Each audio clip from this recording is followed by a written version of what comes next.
But usually high impact, and again, it's a tremendous turnout tonight. Dear ladies and gentlemen, dear EPFL and UNIIL alumni, friends of Switzerland, and also of swissnex, good evening. It's a great pleasure and a privilege to welcome you to tonight's joint alumni event, where we have two talks on exploring the human brain. So tonight we will have two speakers with us, Francesco Panese and Alain Jazanov. Excuse me, I tried to practice the pronunciation a little bit. My name is Felix Mössner, I'm the CEO of swissnex, and you're here in the Science Consulate of Switzerland. I think you could hear me, right? So I will not start from the beginning again. Okay, thank you. So, as you know, Switzerland is in the middle of Europe, so we are a landlocked country with no natural resources. So why is it that we overcome borders and even conquer the world in the world's largest solar plane or the biggest solar boat? Both actually we had this year in the United States. Well, it's very clear we have to invest in brains, topic of today, and with it produce output and produce smart innovation. So we at swissnex here, we support these activities in 6 locations around the world. So in Boston here, where everything started 13 years ago, so this is the first science consulate in the world. So basically you're in a historic building as well. A very young historic building. And we continued in San Francisco, Singapore, Shanghai, Bangalore, and Rio de Janeiro around the world. Within the United States, we also opened an office this year in New York City. So Boston opened in New York City, not the other way around, which is a small difference, but very important. So what do? We show the best of Switzerland, or we try to show it to our customers here, and we build bridges between Massachusetts and Switzerland, connecting the dots in education, research and innovation. So I don't want to talk too much, but I really would like to thank our two guest speakers, Anna Jazanov and Francesco Panese for being our special guests tonight. So, but from now on, I would like to give the floor to Alexandra Zink. She will say the further introduction, be your MC for tonight. And before that, I really would like to give a warm thank you to all my team, especially Alexandra, who did great effort behind this event tonight. And once again, thank you very much for being with us tonight. Thank you.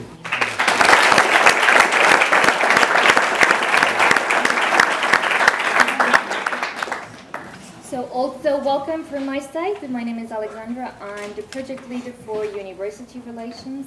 So one of my tasks is to take care of the alumni chapters from Switzerland, and I'm very happy to welcome today 2 chapters. So we will hear first from the alumni chapter of EPFL, it's Seymour de Picciotto, and then we will hear from Julie Vienne. She will represent the University of Lausanne chapter. So Seymour, if you would like to take over.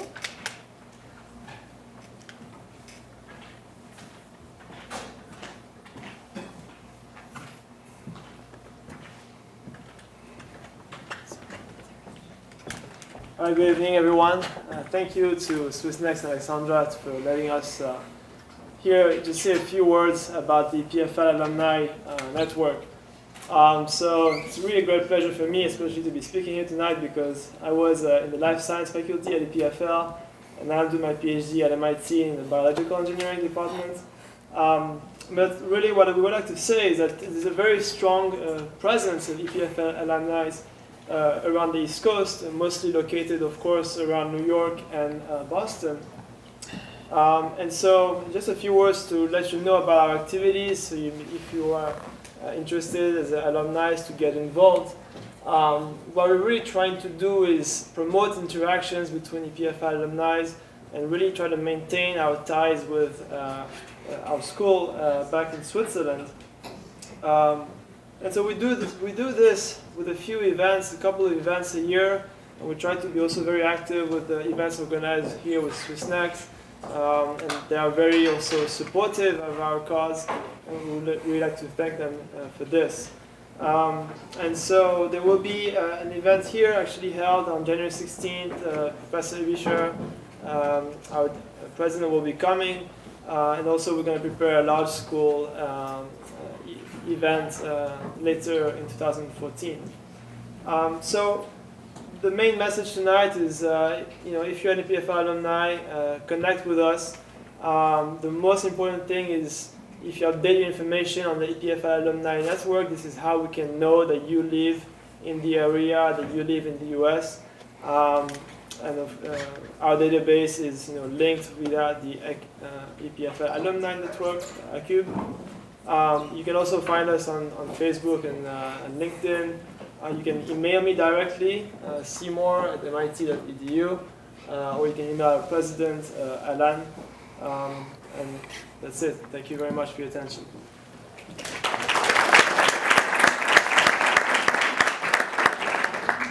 So my name is Julie Pian, and I'm glad to be here tonight and to speak a little bit about our Alumnial network. And so what is Alumnial network? So it's the network of all the alumni from the University of Lausanne.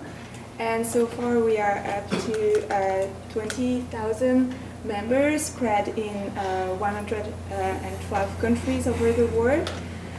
In the Boston area, we have around 40 members registered so far. So if you are a member and you're not registered, please do it. And then you can receive information about the event which is going to happen here in Boston area. There are also other chapters abroad. And the advantages of being a member of our group is obviously having information about networking and social events and take part of those events, as well as having contact, job offers, keep a link also with Switzerland and University of Lausanne. So how to become a member? So you can actually connect with us through those different websites, and also specifically about our chapter here in Boston.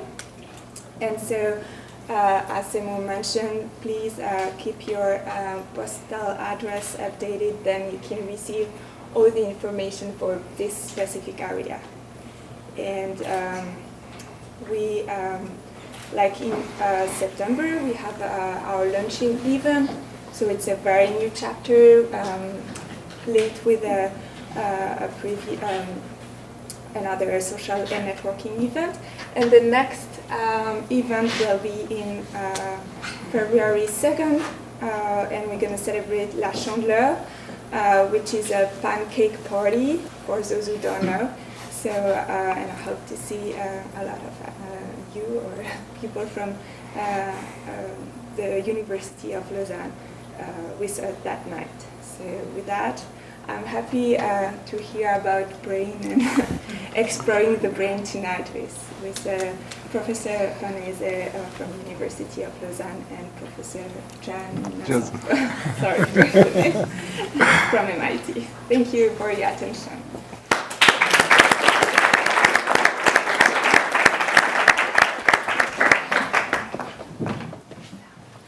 Thank you both for this nice presentation. So maybe just for you to understand better why we have the University of Lausanne as well as EPFL tonight.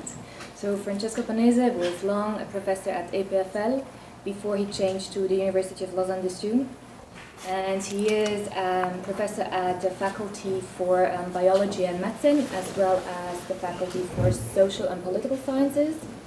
And he will talk a little bit about the historical perspective of the human brain, and he will also tell you a little bit about the Human Brain Project, where he is associated. So for those of you who do not know about the Human Brain Project, EPFL received 1.19 billion for a 10-year project to work on the human brain. So I'm very happy that Francesco is here tonight. He was with us for 4 months now on a sabbatical. So Francesco, the floor is yours. Thank you.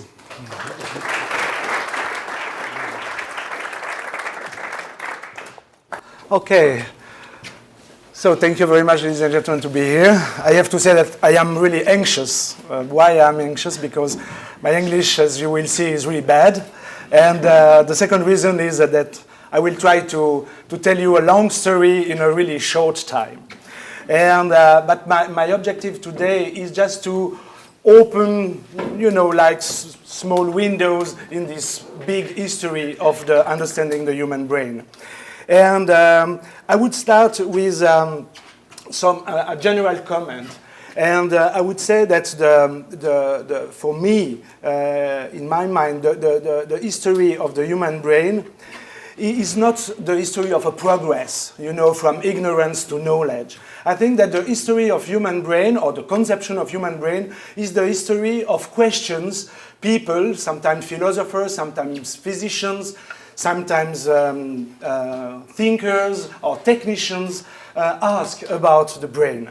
And they ask two main questions. The first one, of course, is how the human brain works.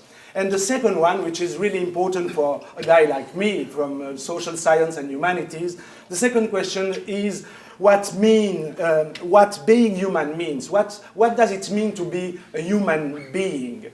Because, as you will see in the history, the seat, so the center of the human being, has been more and more located in the brain. And for that, in 30 minutes, or maybe a little bit more, I would like to give you an overview about different conceptions of the brain. I will start with the analogical brain from Middle Age and Renaissance, and I will finish with a project nowadays developed in nowadays neuroscience and maybe a little bit in Switzerland. So 10 complementary historical ways of looking at the brain. The first way for looking at the brain is the analogical brain. I think this is quite the old conception of the brain we have in the Western history of philosophy. Why I call this conception analogic? Because during all the Middle Age and the beginning of the Renaissance, the analogy was a mode of thought. People thought about analogy. And of course, it's not a surprise that seeing that the first conception of the brain developed and illustrated in the Middle Age and the Renaissance was an analogical conception. What is this analogical conception? This analogical conception of the brain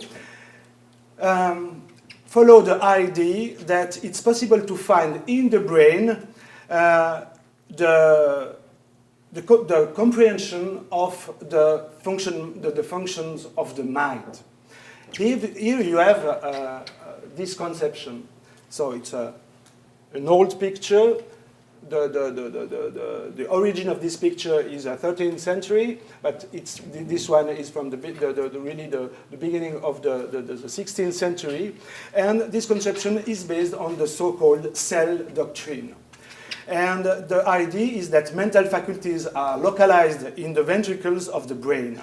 And so it's really interesting just to read this kind of text, because the idea was that we perceive the world is transformed in sensation by the common sense, so sensus communis, and this information is after transformed in images, so this is the role of imagination, and after imagination, through a little passage here, it's difficult to use it on the glass.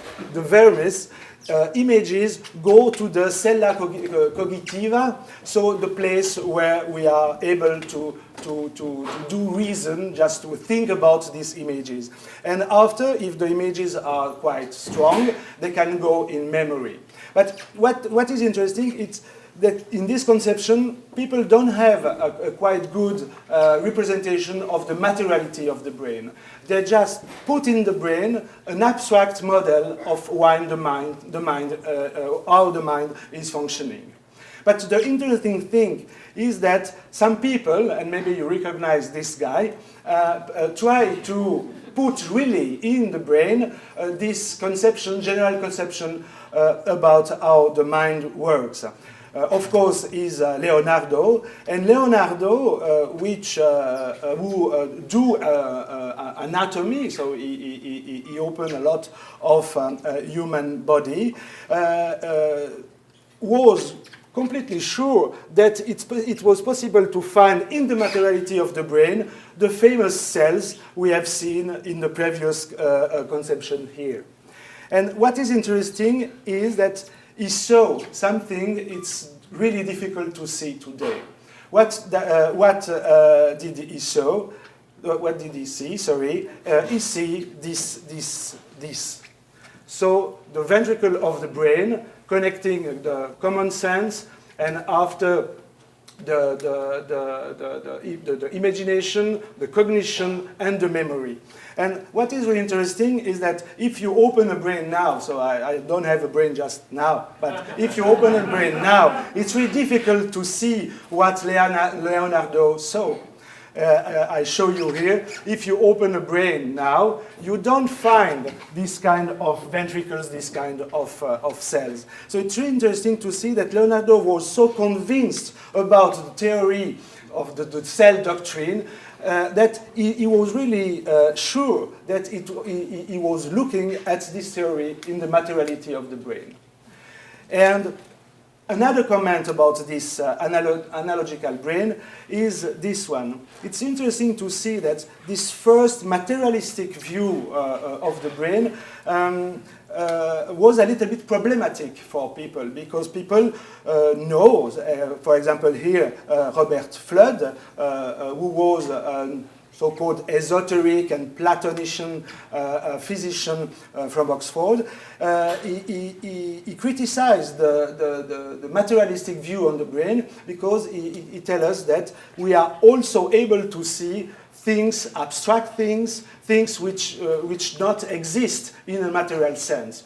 That's the reason why Fludd invents this lovely thing, which is oculus imaginationis, so the eye of imagination, saying that the brain is also made to have a view on non-material things. So he had at the analogical brain one more sense just to catch abstract things, and in these abstract things you can of course see all the cosmology, the existence of God, and so on and so forth.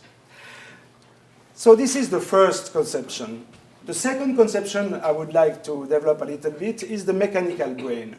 The mechanical brain was developed by the famous French philosopher René Descartes, and René Descartes proposed a materialistic physiology of the mind.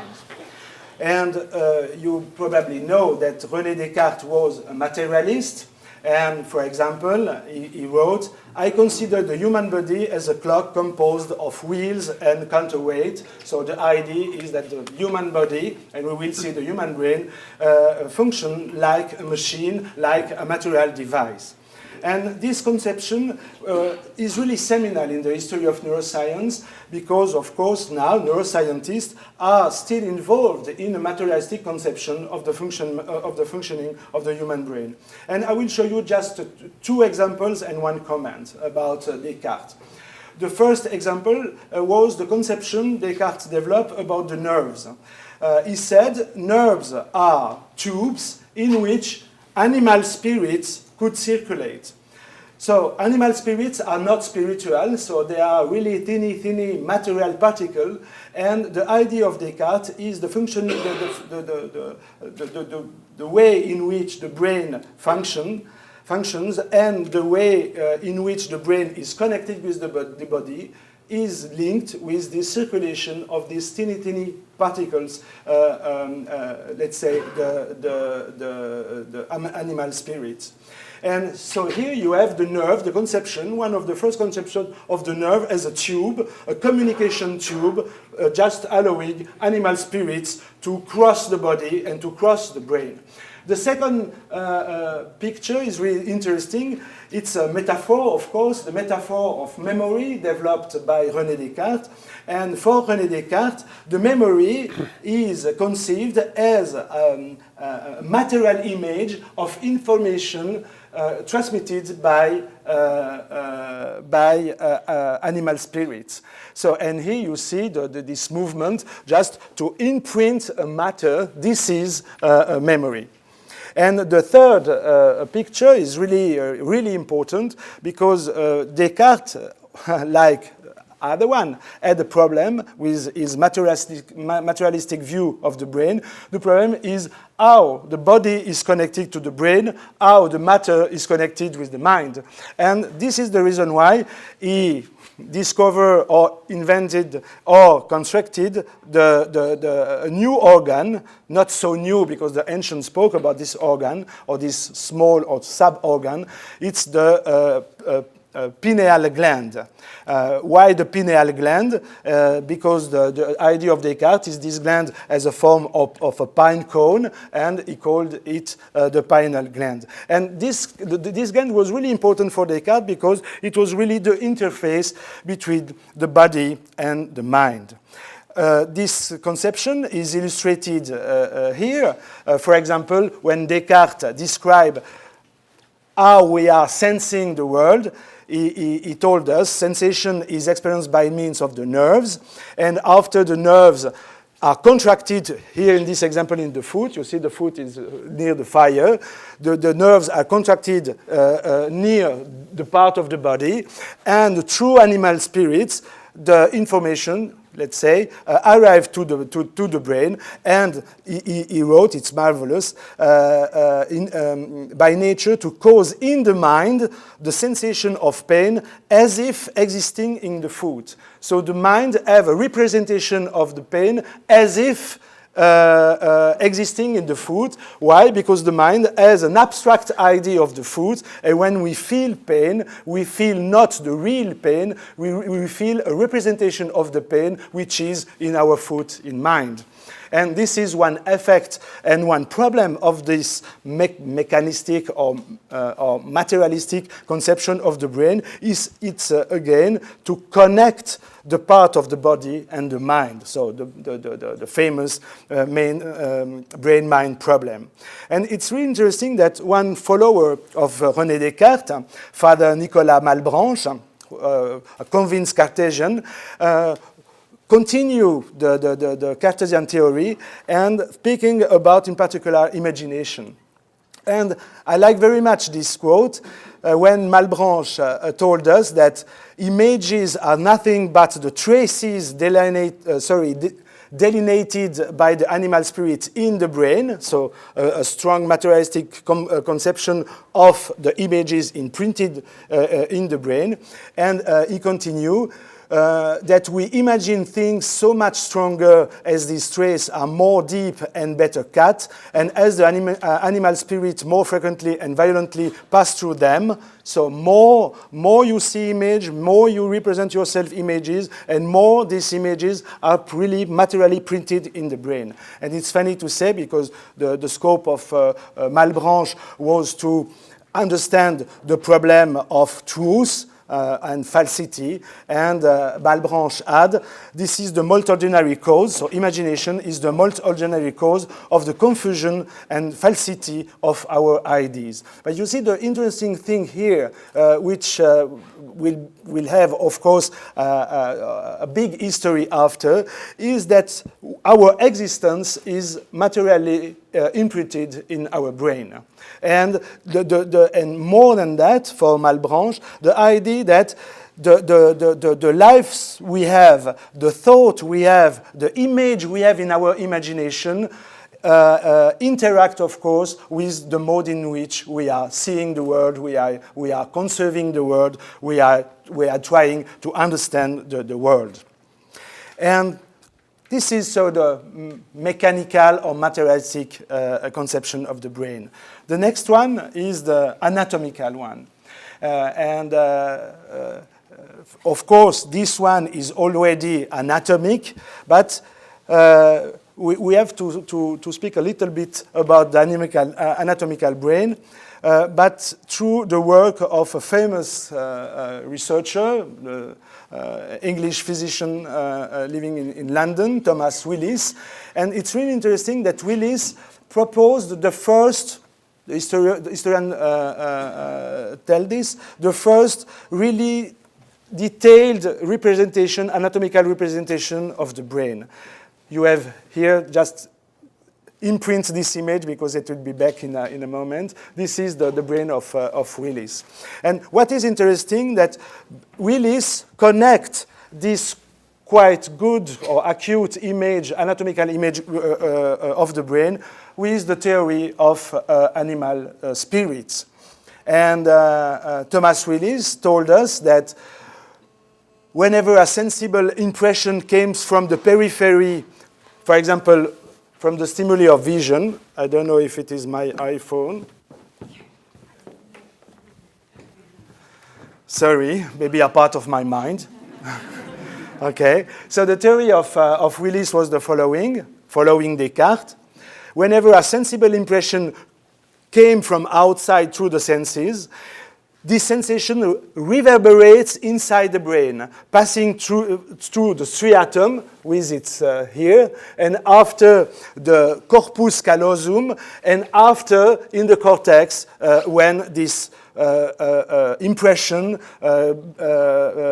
which is transformed in sensation, is transformed after in image and memory. And this is really important because you see with Willis, the general conception of Descartes merge with a quite precise anatomy of the brain, with the idea that what we live again is imprinted in the brain through processes which are really physiological processes. And it's fascinating. It's funny to see that this.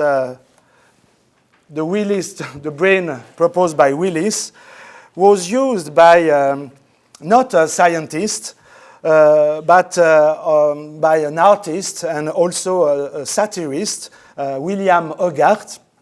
And William Hogarth used the brain of Willis, so Willis' brain here, not to speak about neuroscience, brain science, or anatomy, but he invents a thing I think it's really funny. It's the religious thermometer.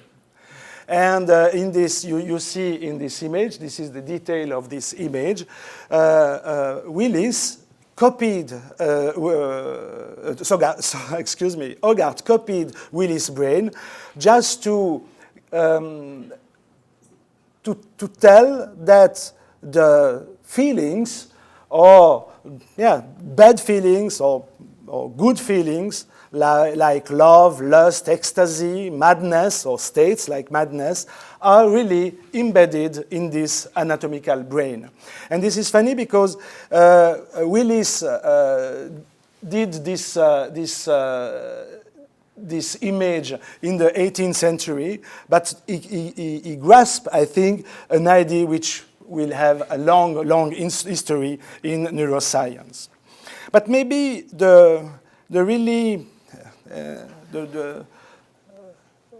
another brain is really seminal in neuroscience from an historical point of view.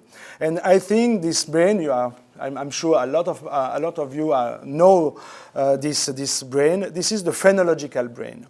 The phrenological brain, what is it? It's a proposal by Franz Anton Gall. Franz Anton Gall, his father was Gallo, an Italian. But Gall was in Germany and after in France.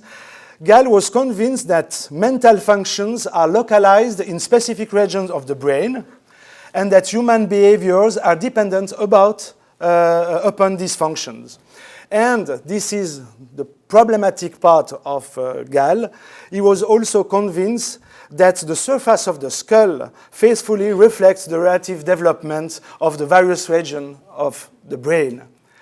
And the idea, and I'm sure you know this history, the idea of Gall was that looking at the skull of people, it's possible to tell something about their personality, their feelings, les penchants, les sentiments, as we say in French. So how Gall reflect? But like this. For example, Gall discovered a bump which is linked with the love of progeny. And if you read Gall, he explained that he looked at female and male skulls and he discovered a difference. And this difference was a bump just over there, you will see it. And the reasoning of Gall was the following. What is the main difference between a male and a female?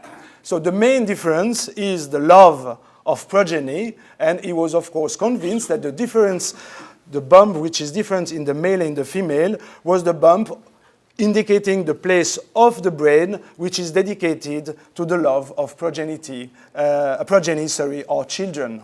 And if you would like to see if you have this bump, you can see it's here. In French is la bosse de la progéniture. And of course, it's right. It seems funny, but I would say that it is really important. The Gall conception was really important for the development of brain science after. We can laugh a little bit more now, but after we have to stop to laugh or laughing. Again, a satiristic picture. The legend of this picture is with phrenology. It will be just easy to select a good servant or maybe a good neuroscientist. But so at that time, okay. And how is it possible to select good servants? But just with the examination of the organic manifestation of the mental faculties on the skull. And this is really funny because you see that in the phrenology, of course, the hypothesis that the brain is reflected on the skull was wrong or is wrong, but the idea that it is possible to read the person through the brain is promised to a long future. And another curiosity here is the psychograph. A guy invents a strange tool. The name is the psychograph, and the idea is to put an automatic machine on the skull of people, and with a really, really complicated system you have seen here. This is the image of the patent of this system. It was possible to have the objective inscription of what this person is, just reading the bumps of the skull. So, of course, this is strange, and okay, historians say that this machine never worked, okay? But what is interesting here is the principle. The principle is that from Gall to the beginning of the 20th century, people think that it was possible just to record the state of a person through a matter, I would say here the skull, but behind the skull, of course, the brain. And let me say that, okay, maybe it's a little bit risky, but there is not a lot of difference between this device, so the psychograph, and the EEG device. You can see illustrated here with the famous French Buddhist monk, Mathieu Ricard. And another way just to problematize a little bit this history, of course, for a long time, we thought that Gall was wrong with his theory because the idea was that it was difficult to say that the brain was materially developed differently when people are able to do tasks better than others. But for me, because I'm not a neuroscientist, it was quite surprising to see this work, which is from 2 years ago. And in this work, acquiring the knowledge of London's layout drive structural brain changes, the researchers demonstrate that people who are learning the really complex map of London to be a taxi driver have a morphological change in the brain and an accumulation, so a development of the gray matter. And so you see, it's really interesting because, of course, Gall was wrong, but from a general point of view or structural point of view, he had good intuitions. I would go now to the functional brain. So, 25 minutes already. The functional brain is really, of course, interesting because it's now at the center of neuroscience.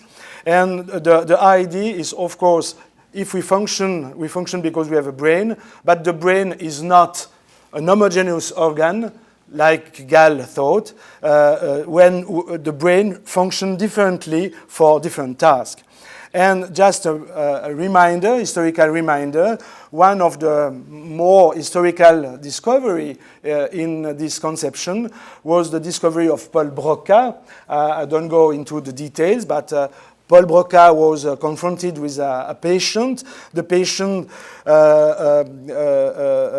suffered of aphemia. It was unable to speak, but he was able to think. He was able to formulate thought, but he was unable to speak. And Broca, following the methodology of Anatomo-pathology, discovered that the function of the language was located at the place here, at the place where this patient, Le Borgne,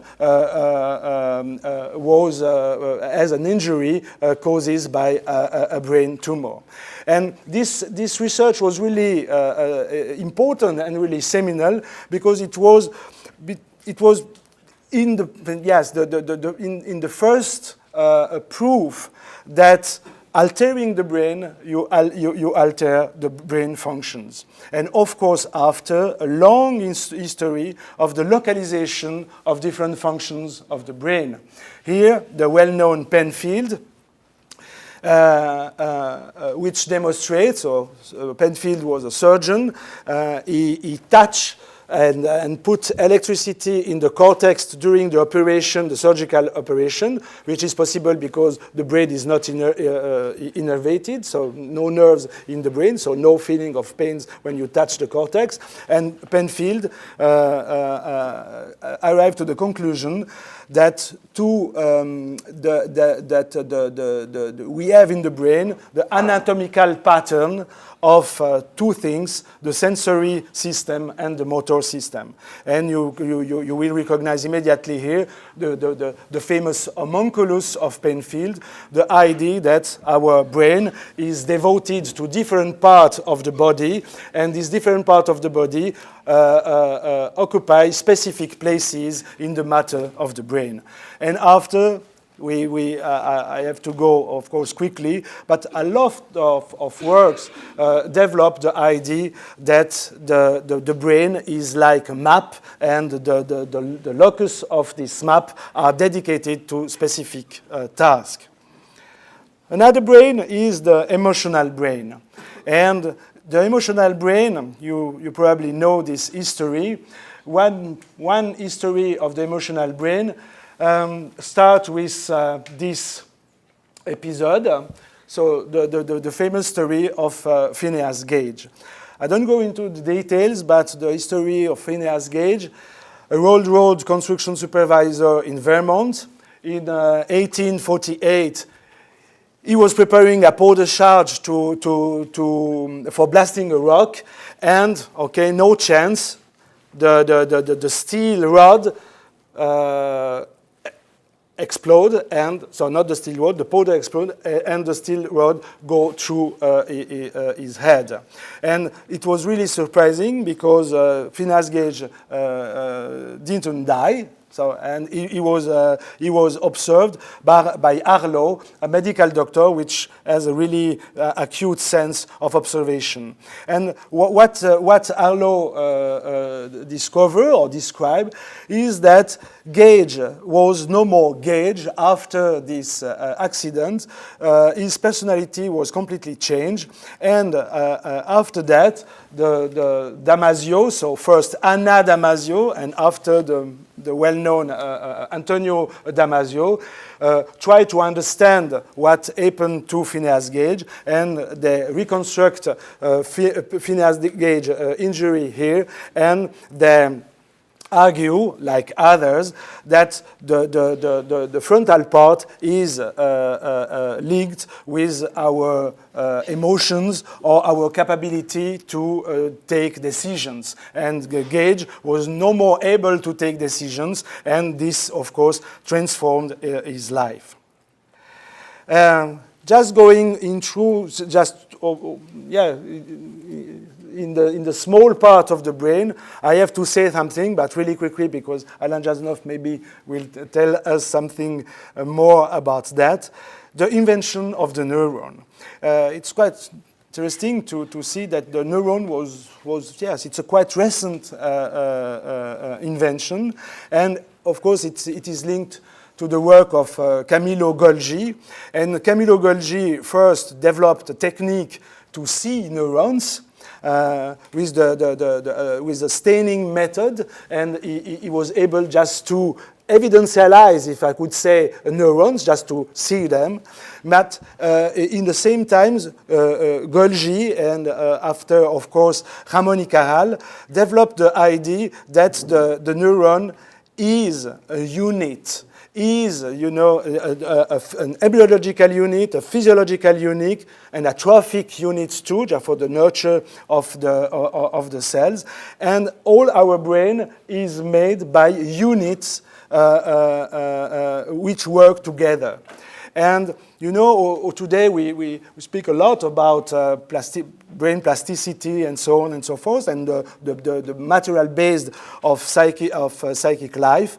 And I would like to quote here a not well-known physician, Jean de Moore, Belgium, and he developed this in this paper, you know, the idea of the plasticity morphologique des neurones cérébraux, so morphological plasticity of neurons. And in the quote you can see, he said, our psychic life is the product of the summation of the individual work of all our nervous elements. And you have there under the eyes the invention, so the two steps of the invention of the neuron. Of course, the step after is the invention or discovery of the synapse. And the discovery of the synapse was, of course, really important in neuroscience, because now the metabolism of the brain is closely linked with the metabolism of the synapse, and a lot of drug development try to target what is happening here in the synapse. Of course, it's impossible now to go into the details, but it's really interesting to quote Sherrington, one of the big researchers working on the discovery of the synapse, and he imagined the brain working like, you see, you read, a Milky Way entered upon some cosmic dance. So the brain has a Milky Way with millions of synapses flashing shuttles, and so on and so forth. And this conception of synapse is really interesting, because we can find it in a really recent project, and I skip some slides. And these projects are the projects of nowadays. I call them big neuroscience. And of course, the Human Brain Project.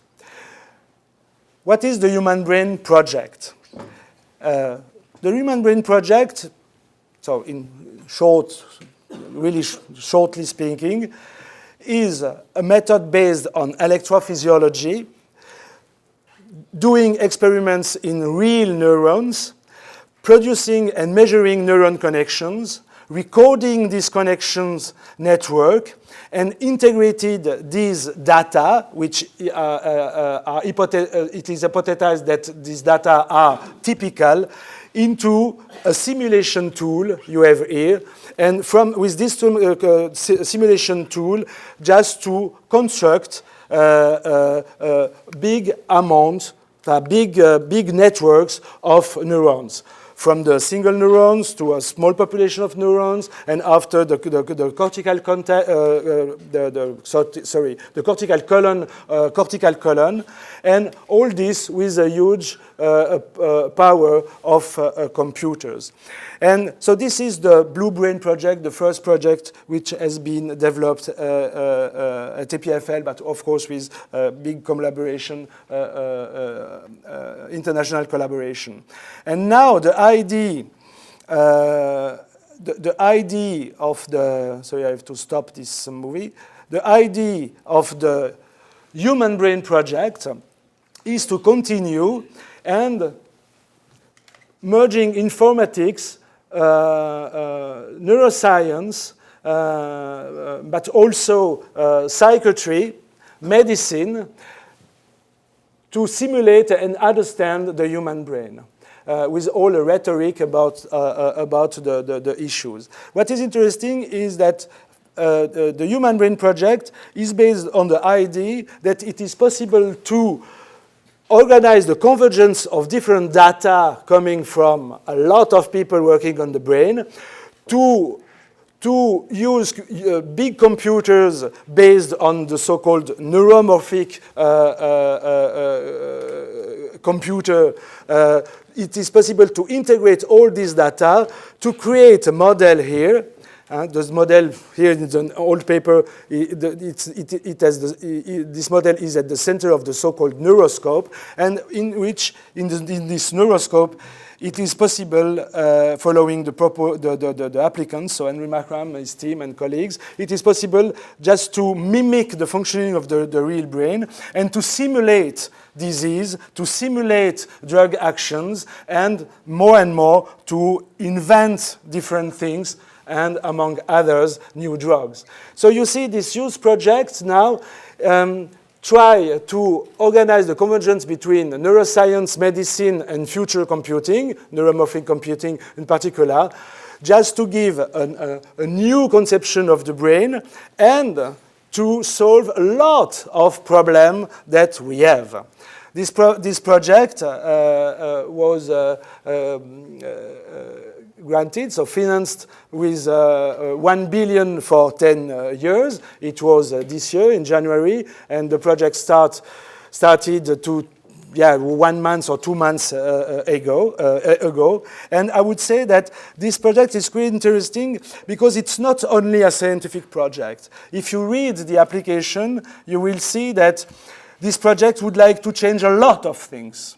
I cannot go into the details, but this project proposed to change the organization of science, and in neuroscience in particular. This project would like to change the technology of computing, just for entering in a new age of computing. But of course, this project also promises about the social. The idea is knowing better how the brain works. It could be, we will be more able to solve social problems. And of course, health promises, with the idea that it will be possible to propose another mode to describe a mental disease and another mode to do pharmacological research to develop drugs, of course, to cure patients.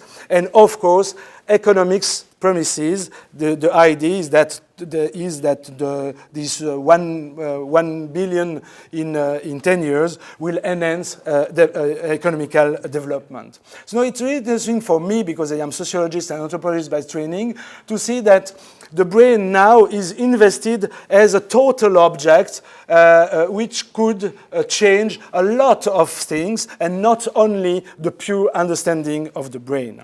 And You have to be lucky because I arrived to the conclusion. But I don't want to conclude. I just would like to open the discussion maybe with a general remark. 1 century ago, the psychiatrist and philosopher Karl Jaspers speak about cerebral mythology. And according to the historian Henri Ellenberger, cerebral mythology refers to the trend to describe and understand the psychological and psychopathological phenomena in terms of brain structure, real or hypothetical. For Jaspers, the problem was, is really the brain the center of everything? I mean, the psychology of the person, of the mental disease of the person. Jaspers asked this question because the problem was, of course, is it possible to materialize the causes of our existence, sometimes healthy existences, and sometimes, of course, not healthy existences.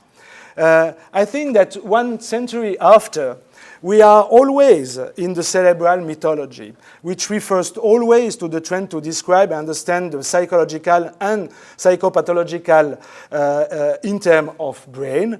But now, the brain is invested to understand our emotions, our personality, our social relations, and even our moral values. And this is, I think, important to think about that. Are we only our brain? This is the use question philosophers are asking now. And maybe the last remark is that now maybe brain science, neuroscience, could not understand the world, the man, the humankind alone. And I think that the real challenge we have today is to develop integrative ways of looking symmetrically at the human brain on one part and looking at the human subjectivity.